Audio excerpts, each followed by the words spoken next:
আজি মই উপস্থিত আছোঁ ধুবুৰী চহৰৰ মাজমজিয়াত লেইনী মাৰ্কেটত আৰু লেইনী মাৰ্কেটত দেখা গৈছে যে সমগ্ৰ যি দোকান পোহাৰ আছে বজাৰসমূহ আছে ইতিমধ্যে বন্ধ হোৱা পৰিলক্ষিত হৈছে কাৰণ বিগত ৰবিবাৰে এক অপ্ৰীতিকৰ ঘটনা সংঘটিত হৈছিল।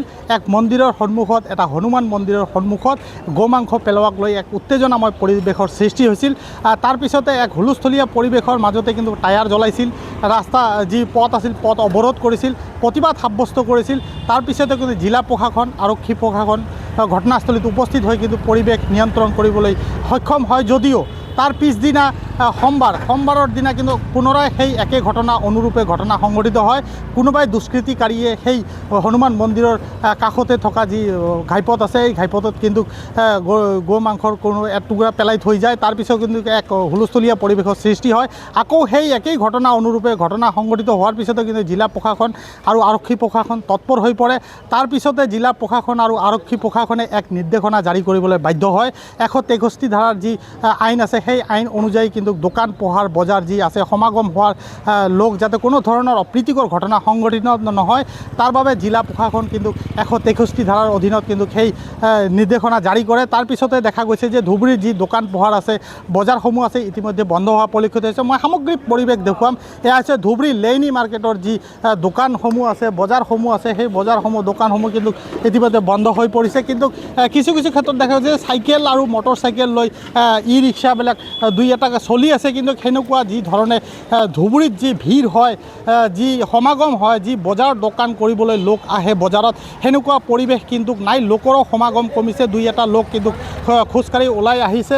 ইতিমধ্যে যি বিদ্যালয়সমূহ আছে বিদ্যালয়সমূহত কিন্তু ছাত্ৰ ছাত্ৰী আহিব পৰা নাই, সেই আহিব পৰা নাই যাৰ বাবে কিন্তু বিদ্যালয়সমূহ ইতিমধ্যে বন্ধ হৈ পৰিছে। বিদ্যালয়সমূহো বন্ধ কৰি দিয়া হৈছে আৰু ইতিমধ্যে যি লোকসকল আছে তেওঁলোকৰ বজাৰ ঘাট কৰিবলৈ দোকানৰ পৰা বস্তু ল'বলৈ এক সমস্যাৰ সন্মুখীন হৈছে।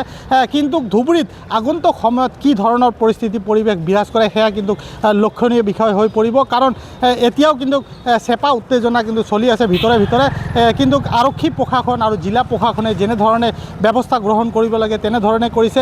কিন্তু এটা কথা উল্লেখ কৰিব লাগিব যে ৰবিবাৰে যি ঘটনা সংঘটিত হৈছিল তাৰ পিছতে কিন্তু আৰক্ষী প্ৰশাসনে যি নিৰাপত্তা দিব লাগিছিল তেনেধৰণে কিন্তু নিৰাপত্তা দিছিল যদিও তাৰ মাজতে দিনৰ ভাগত কেনেধৰণে দুষ্কৃতিকাৰীয়ে কিন্তু সেই গো মাংসৰ টুকুৰা তাতে পেলাবলৈ সক্ষম হৈছিল সেয়া কিন্তু এক চিন্তনীয় বিষয়। কাৰণ জিলা আৰক্ষী প্ৰশাসনৰ সন্মুখতে যদি তেনেধৰণে ঘটনা সংঘটিত হয় তেনেহ'লে সাধাৰণ ৰাইজৰ কি হ'ব। ইতিমধ্যে কিন্তু সাধাৰণ ৰাইজে কিন্তু এক অভিযোগ উত্থাপিত কৰিছে যি আৰক্ষী থকা সত্ত্বেও কিন্তু এই ঘটনাটো কিয় সংঘটিত হ'ব পাৰিলে।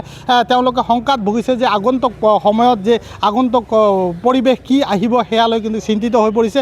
কিন্তু ইতিমধ্যে জিলা আৰক্ষী প্ৰশাসন কিন্তু কটকটীয়া নিৰাপত্তা বেষ্টনী গঢ়ি তুলিছে। ইতিমধ্যে বজাৰসমূহত কিন্তু আৰক্ষীয়ে টহল দি আছে যাতে কোনো ধৰণৰ অপ্ৰীতিকৰ ঘটনা সংঘটিত নহয়।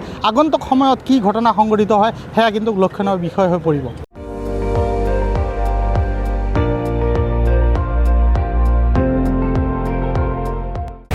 আপুনি চাই আছে ND24, সৰ্বশ্ৰেষ্ঠ নহয় সৰ্বোত্তমৰ দৌৰত।